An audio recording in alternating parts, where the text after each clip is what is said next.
15 ফেব্ৰুৱাৰীৰ পৰা 3 মাৰ্চলৈকে 2025 চনৰ HSLC পৰীক্ষাটো আৰম্ভ হ'ব, থিয়ৰী পৰীক্ষাটো। আৰু 21 জানুৱাৰী আৰু 22 জানুৱাৰীত প্ৰেক্টিকেল পৰীক্ষাটো আৰম্ভ হ'ব। গতিকে আপোনালোকৰ চেনেলৰ যোগেদি অসমৰ সমূহ ছাত্ৰ ছাত্ৰী আৰু অভিভাৱকক মই আগতীয়াকৈ শুভেচ্ছা আৰু অভিনন্দন জ্ঞাপন কৰিছোঁ। ইতিমধ্যে আপোনালোকে গম পাইছে আমাৰ অনলাইন পৰ্টেলটো আমি দুদিনৰ কাৰণে এক্সটেণ্ডো কৰিছোঁ। ইতিমধ্যে আমাৰ 4,30,000 কেণ্ডিডেট অলৰেডি অনলাইনত আহিছেই। যোৱা বছৰৰ তুলনাত প্ৰায় 9,000 মান এইবাৰ কেণ্ডিডেট বেছি আছে আমাৰ। বাকী সেই অনুপাতে আমাৰ পৰীক্ষা কেন্দ্ৰ যোৱাবাৰ আছিলে 913টা, এইবাৰ 944টালৈ বৃদ্ধি হৈছে, 31টা বাঢ়িছে। তেনেকৈ ইভালুৱেশ্যনটো আমাৰ 2টা বাঢ়িছে।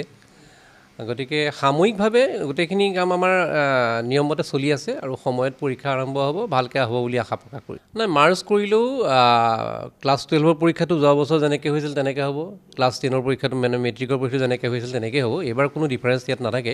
সেইকাৰণে এবাৰ HSLC 2025 সেইমতে আমাৰ পৰীক্ষাটো আৰম্ভ হ'ব। গতিকে দুটা বেলেগ বেলেগ ধৰণে হ'ব আৰু আগৰ নিচিনা ছিষ্টেমতে হ'ব। গতিকে ইয়াত কোনো বেলেগ ধৰণৰ কথা ইয়াত আহি নপৰে। গতিকে ষ্টুডেণ্টখিনি আগতে যি সুবিধা পাইছিলে একে সুবিধা পাব। বাকী OMR ছিষ্টেমটো আপোনালোকে আছে, যোৱা বছৰৰ নিচিনাকৈ আছে, আপোনালোকে গম পায়ে। কিন্তু এইবাৰ অলপমান ডিফাৰেঞ্চ এটা আছে। এইবাৰ যিটো মানে কোৰ্চ ছাবজেক্টৰ ইংলিছ, মেথছ, ছায়েন্স আৰু ছ'চিয়েল, এই 4টা ছাবজেক্ট OMR আছিল, এইবাৰো আছে। কিন্তু এইবাৰ পাৰ্থক্যটো এইটোৱেই, এইবাৰ OMRতো ইণ্ডিপেণ্ডেণ্টলি পাছ কৰিব লাগিব আৰু সেই ডেছক্ৰিপটিভতো ইণ্ডিপেণ্ডেণ্টলি পাছ কৰিব লাগিব, বেলেগ বেলেগকৈ পাছ কৰিব লাগিব। যোৱা বছৰ একেলগে আছিলে, এইবাৰ একেলগে নহয় আৰু বেলেগ বেলেগকৈ পাছ কৰিলেহে পাছ কৰিব পাৰিব। সেইটো চেঞ্জ কৰা হৈছে নিয়মৰ ভিতৰত। আৰু এটা নতুন ঐচ্ছিক ছাবজেক্ট এটা আহিছে, য়োগা এণ্ড ফিজিকেল এডুকেশ্যন বুলি, নতুনকৈ সংযোজন হৈছে এইবাৰ। আৰু এইখিনি কথা CCTV কেমেৰাটো আগৰ নিচিনাকৈ আছে, এইবাৰো থাকিবই লাগিব। বাকীখিনি কোনো চেণ্টাৰৰ কোনো নিয়ম কানুনৰ ফালত কোনো চেঞ্জ হোৱা নাই। পেপাৰ লিক আপোনালোকে গম পাইছে, পেপাৰ লিক ইয়াৰ ছেবাৰ অফিচৰ পৰা বা তেনেকুৱাটো সম্ভৱ হোৱা নাই, সেইটো এনেকুৱা নহয়। গতিকে বাকী যিটো আগৰবিলাক যিবিলাক ৰিপৰ্ট আছিলে সেইবিলাক আমি মষিমূৰ কৰাৰ কাৰণে পদক্ষেপ লৈছোঁ। যোৱা বছৰ যেনেকৈ আমি শ্বিফ্ট ৱাইজ কৰি পেলালোঁ, আমাৰ থানাত কোনো পেকেট খুলিব নোৱাৰে। গতিকে শ্বিফ্ট ৱাইজ যেতিয়া থাকিব, গোটেই পেকেটটোকে দাঙি লৈ যাব লাগে চেণ্টাৰ ইনচাৰ্জে থানাৰ পৰা। গতিকে এই ক্ষেত্ৰত আৰু কমি গ'ল, গোটেই লিকেজৰ কথাটো নাথাকে। গতিকে গোটেই কুৱেশ্যন পেপাৰ পেকেটটো চেণ্টাৰতেই গুচি গ'ল। গতিকে আৰু চেণ্টাৰটো CCTV আছেই, SO থাকিবই। গতিকে পূৰা ছিকিউৰিটি মেজাৰ্ছখিনি লোৱা হয়। গতিকে সেই স্ক'পবিলাক নাথাকিব আৰু মোবাইল ফোনটো নিবই নোৱাৰে। মোবাইল ফোন যদি ধৰা পৰে 3 বছৰৰ কাৰণে এক্সপেল হ'ব।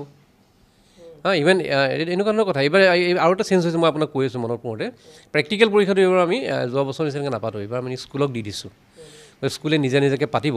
যেনেকৈ মই ক'লোঁ আপোনাৰ 21 জানুৱাৰী আৰু 22 জানুৱাৰীত আছে। বাকী কিবা মানে তেওঁলোকক অথৰিটি দিয়া হৈছে। কিন্তু এটা কথা, তেওঁলোকক অথৰিটি দিয়া হ'লেও কেনেকৈ মাৰ্ক এণ্ট্ৰি কৰিব, কেনেকৈ ইভালুৱেশ্যন কৰিব, সেইখিনি আমাক জমা দিব লাগিব। তাৰমানে ধৰক এটা এক্সাম্পল, এজন ষ্টুডেণ্টে যদি মিউজিকত ধৰক 45 পায়, 45 কেনেকৈ পালে, গতিকে ব্ৰেকআপ অফ মাৰ্কছটো আমাক দিব লাগিব। সেই ছিটটো আমি পাব লাগিব। যদিহে সেই ছিটটো আমি নাপাওঁ, সেই ষ্টুডেণ্টৰ ৰিজাল্ট উঠিল থাকিব। গতিকে তেনেকুৱা ধৰণৰ কথা, অলপ চেঞ্জেছ আহিছে এইবাৰ, নতুন ব্যৱস্থা। এইটো এইবাৰ ফাৰ্ষ্ট টাইম কৰা হৈছে।